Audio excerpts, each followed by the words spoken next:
Hi everyone, let's talk about WWE Monday Night Raw from December 16th, 2024, which I thought was a decent show. I know I'm going to get a lot of hate, but it doesn't matter. It doesn't matter.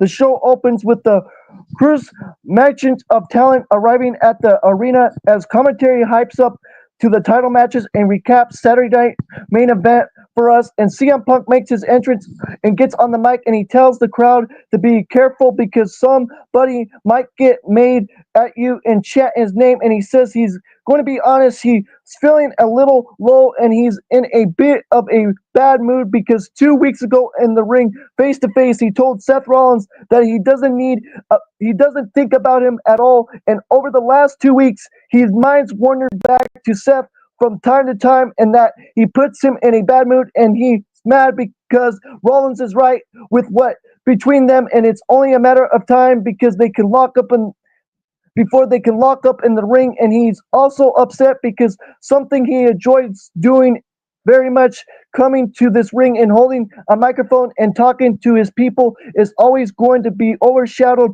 by the knowledge that at some point that stupid music is going to hit and he's going to tiptoe out here and be the little purple pie man from the what I'm saying, the porcupine porcupine, and he was making a poke out of Seth Rollins' dance and stuff, and then calling him literacy and isn't an insult because he is cool as hell and he got nothing but respect for listens. But the thing is that just because you wear Elton John's sunglasses does not make you Elton John any more than growing up idolizing CM Punk and makes you CM Punk when you put on a pair of wrestling boots. So fine, we'll give Seth that wrestling legend lesson now, but he needs to ask the question if he is tougher than Drew McIntyre, and there wouldn't be enough stables in the world to put him back together. And CM Punk is now getting frustrated that Seth Rollins isn't interrupting. So CM Punk asked for a CM Punk chant to try and prove him, and Seth Boyce joins in the chants. We pawn around trying to find him, and lo and behold, he's coming through the crowd in all black, and Rollins says life is about percents, and he thought because he comes out here and saw Punk the way those people do might give him a new percent, and he might feel differently about who he is. And he takes a good long look and says, even from way over there, CM Punk is still an asshole, and CM Punk tells him he's finally in the right spot with the rest of the CM Punk fans, and Seth Rollins says he is not expressing to be here with these people, and he's always be a fan. When Punk admits this place, he hopes it died, and he puts it on his back and makes it stronger than ever. And this place has more and his fans have more WrestleMania main events than he ever will, and that's a fact. Phil, he was going by his real name, Phil. And then he gets Punk out of the ring, and then they brawl just onto the other side of the barricade to refs, and Rolls agents storm back and then up, and they get back in the ring, and they brawl restarts, and CM Punk pulls to the floor, and both guys get steel chairs, but the refs and agents just disarm them, and Seth Rollins makes a long and run around the crowd, and the brawl is back on. Man, I'm telling you, that CM Punk and Seth Rollins story, I can't wait.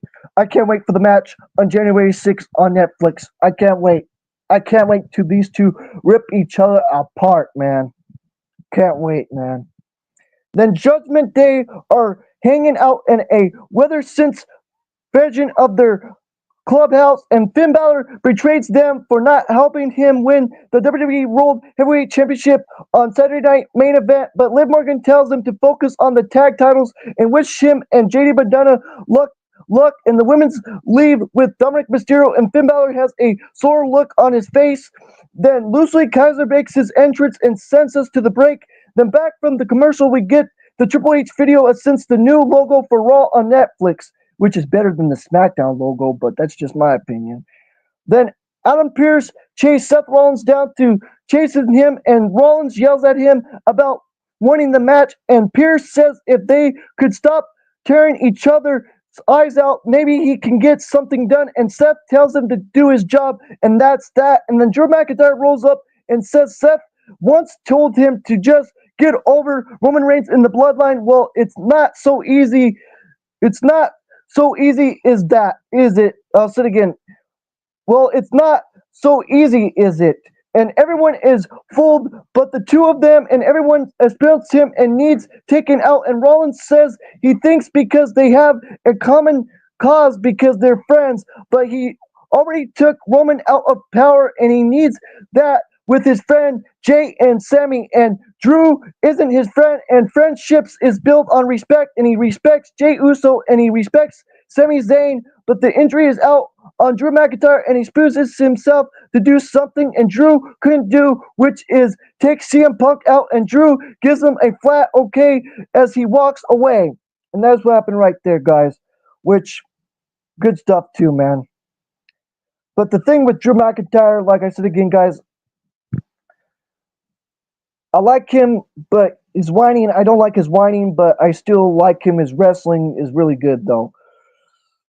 I don't know if the guy is ever going to be, you know, you know, go to AEW or whatever, but we'll see what happens in the future. But he did go on TikTok, about I think it was about 3 weeks ago or about a month ago. He was like respecting AEW. He says I got a lot of friends. And the time that I was taking off, I was watching New Japan and AEW and TNA, and I respect what everybody's doing. So that's what he did, and that's a good sportsmanship right there from Drew McIntyre. I give him respect for that. You know. Then we have Braun Breaker versus Ludwig Kaiser for the WWE Intercontinental Championship, which was a decent match, guys. Which was a decent match with Braun Breaker and Ludwig Kaiser. Let's talk about it. Which it was a decent match. Braun Breaker with an exploder suplex out the gate, and Ludwig Kaiser fires back with a right hand, and Braun Breaker chokes him in the corner and whips reverse boot up, and Ludwig Kaiser with a hard chomp in the corner and double leg from Braun Breaker into a wild mountain punch, and Ludwig Kaiser down and out on the floor, and we go to the break, and back from the commercial, shots off penalty kick, and Braun drops him with a lariat, and Ludwig Kaiser charges the left arm and kicks it in the ropes and action to the floor, and Braun Breaker dives out the apron with a lariat that sends him both men over the announce desk, and Braun Breaker throws him back inside, and Ludwig cuts him off with an arm dresser, and the champ is rolling in pain under the ropes and launching his shoulder and kicks to the shoulders and stomps, working to the shoulder over as we go to the break. Then back from the commercial, Braun Breaker fights off a double twist lock and clobbering right hands to try and ink out of a comeback, but Ludwig Kaiser hot shots his shoulder and keeps the pressure up with kicks, and a kick left both men down and out, and shoulder block for the champion and setting Ludwig up top, and an avalanche. Frankensteiner couldn't keep him down. Then California roll gets Kaiser too, and top swing lips, it's in hard, and Braun Breaker launches to the floor and breaks the hold back inside one arm, and Braun Breaker wins by the spear, and that's what happened right there. And Braun Breaker wins with the spear and retains the WWE Intercontinental Championship.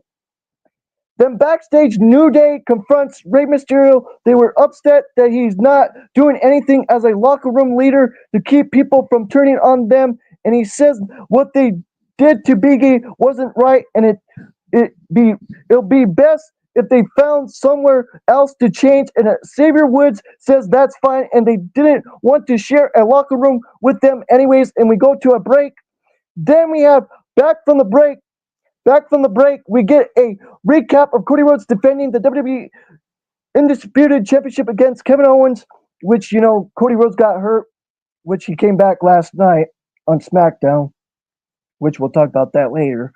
And then commentary hypes up how many views that match and the aftermath where KO hits a package pile driver on Cody Worth before giving us an update. And Cody has since a sense of pain and hurting, and he's at home resting. And then we get a War Raiders promo about how they're going to win the tag team titles, and we go to break. And then back from the commercial, Adam Pearce is interviewing backstage, and he officially announced CM Punk versus Seth Rollins on the debut of Netflix.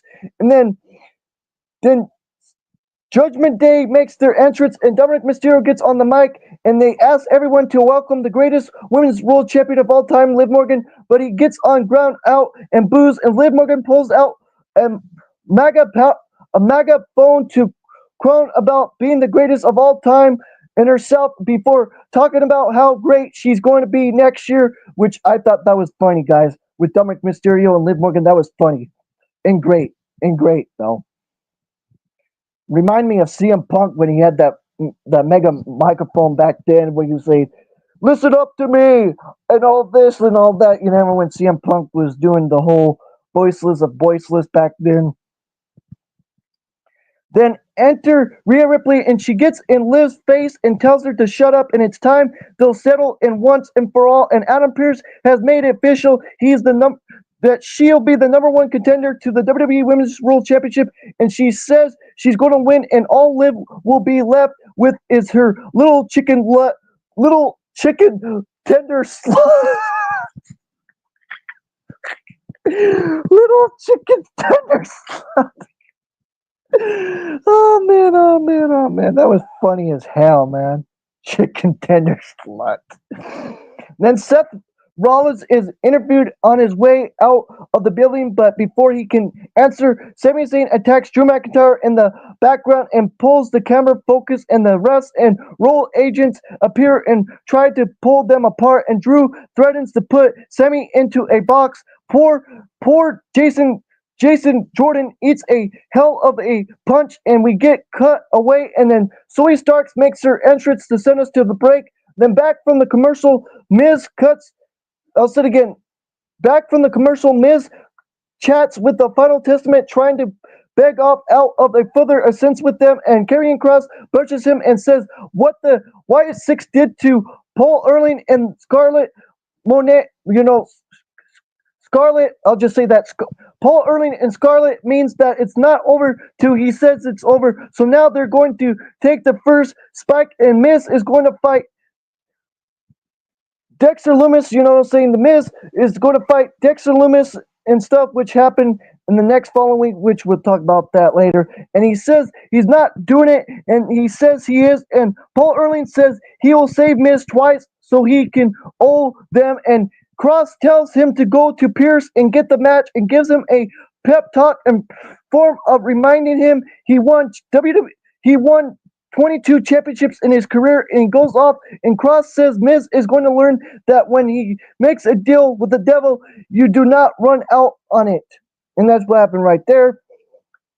Then we had a little fun match right here, with Kaden Carter fences Raquel Rodriguez fences Zoe Starks for the WWE Women's Intercontinental Championship Tournament first round match in a three-way filling out, and Starks corner to corner, and Carter cuts her off with a monkey flip, but she lands on her feet and blasts Kaden with a super kick and floats over DDT on Raquel, and Carter back with a kick attempts to set up Lucha arm drag and fakes out into a truce on Raquel, and Zoe takes her down and super kicks for two, and everybody on the apron, and Zoe Starks and Raquel Rodriguez trade boots, and Kaden Carter knocks Raquel Rodriguez down to the floor with her, and off the ropes, Ashins whip them both out, and we go to the break, and back from the break, Carter with a 2-for-1, and Raquel Rodriguez rolls to the floor after she fires up off the ropes, and face washes to Starks and follows it with a springboard leg drop, but Raquel rolls her out of the ring off the corner, and Kaden puts Raquel these first into the apron, and Zoe lands a plala on both of them, and back in the ring, Raquel knocks Starks onto the floor, and Carter with an O'Connor roll and springboard drop kick onto the kick out cover for two, and powerbomb lift. Zoe rolls in, and Raquel Rodriguez powerbombs both of them at once and lariats on Starks to get to a handful of hair, and Kaden Carter rolls. Also, again, Kaden Carter runs interference, and Raquel hits a fall-away slam on her that sets up the crucifix Fader bomb and Warren arm lift, and Zoe starts with a missile dropkick to take control and super kicks to Carter, and that's how Story Starks wins with the C360 on Kaden Carter, and that's what happened right there, guys. Then R-Truth is hanging out with the Albert Academy backstage, talking about how he can change his whole workout based on their advice. I'll say it again, under advice. I'll say it again. He can change his whole workout based on their advice. And then Pete Dunne rolls up to once again complaining about R-Truth calling him Butch and threatening to break his jaw last morning. And then they left, and America Made rolled up so Chad Gable can betray them from ruining his academy and turning it into a joke. And he calls each of the pathetic in turn, but Otis spits in his hand away and tells him to shut up. And Chad senses it's time to kill his darling, and he's starting with Tosawa. And then we go to the break. And then back from the commercial, we get a weird teaser where a splash zero is flashed on the screen a few times, and then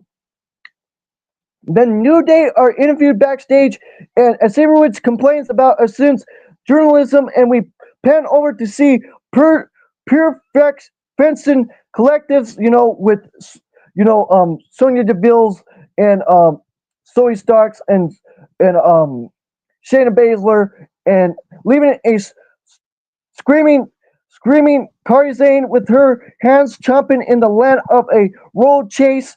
Then we had the main event. Let's talk about the main event. Finn Balor and JD McDonough, Judgment Day faces War Raiders, Eric and Ivar for the WWE World Tag Team Championships. Let's talk about it. I thought it was fun. I thought it was a fun match, and the winners was good. It was good. And Ivar and JD to start. Tears of strength and kicks from JD's side, headlocks and shot off shoulder block, and the champion setter War Beard launch Balor into the ring, and JD comes back and slams both guys. Tag to Eric, and he slams Ivar into JD, and we go to break. And back from the break, Ivar with a rip, and JD stops short and lands a kick in the tag, and Finn Balor with a wrist lock, and JD with a chip shot, working War Beard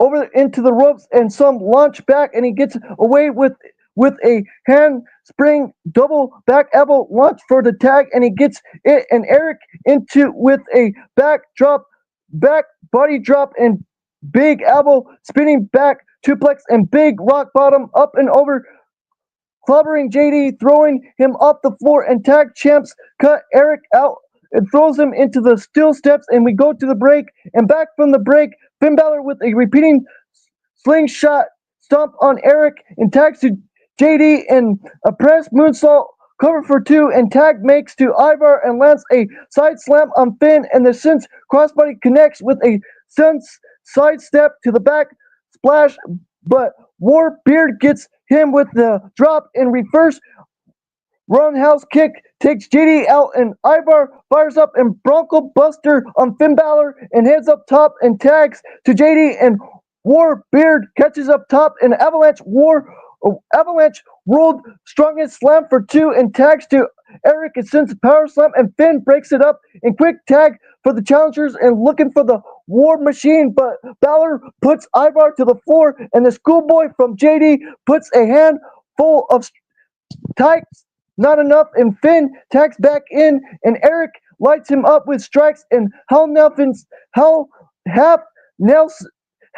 Nelson Sleep gets a sling blade and shotgun dropkick connect, and quick tag from the champions, and moonsault from JD sets up top, and critical War Beard breaks up, and JD throws Ivar out of the ring, and Finn makes Also, again, Finn asked for a chair, and the ref takes it from him, and Finn takes to get his own chair, but Damian Priest gets the other end of it and pulls it into the barricade since first and tags the Ivar, and the War Raiders have Balor where they won him, and the War Raiders win the match with the War Machine on Finn Balor and winning the WWE World Tag Team Championships, and the War Raiders hold the titles up in celebration, and that's what happened in the show, and I give this show a 7 out of 10. It was a decent show. It was a decent show, guys. I give it a 7 out of 10. I give this Raw a 7 out of 10, guys. And this is Christopher Jackson Dever. I'll say it again, this is Christopher Jackson Dever. Don't forget to like the video, subscribe to the channel, hit the notification bells as always, guys. And this is Christopher Jackson Dever. And yes, guys, I give this Raw a 7 out of 10. A 7 out of 10. And peace out and take care, guys. Peace out and take care.